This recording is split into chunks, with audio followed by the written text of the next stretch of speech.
दोस्तों, आ रही है सुपरस्टार दिनेश लाल यादव की एक बहुत ही सुपरहिट फिल्म घूंघट में घोटाला 2।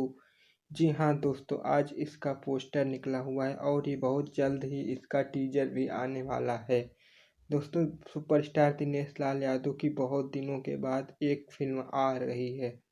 दोस्तों, यह फिल्म बहुत ही अच्छी होगी। घूंघट में घोटाला फर्स्ट तो अच्छी थी और सेकंड की भी तैयारी हो रही है। जी हाँ दोस्तों, ये भी बहुत जल्द हम लोगों के बीच में होगी। दोस्तों, यह फिल्म का टाइटल तो बहुत अच्छा है, पोस्टर भी काफ़ी अच्छा है। पोस्टर को देखकर लगता है कि यह फिल्म काफ़ी अच्छी है, क्योंकि दोस्तों दिनेश लाल यादव की जितने भी फिल्म आती हैं एक से बढ़ के एक ही आती हैं, जो कि मार्केट में सुपर डुपर हिट पे होती हैं। तो दोस्तों, आज तक के लिए इतना ही। अगर चैनल को सब्सक्राइब नहीं किया तो चैनल को सब्सक्राइब कर लीजिए, क्योंकि मैं अपने इस चैनल पर इसी तरह की वीडियो लाता रहता हूँ। फिर मिलता हूँ नेक्स्ट वीडियो में, तब तक के लिए जय हिंद, जय भारत।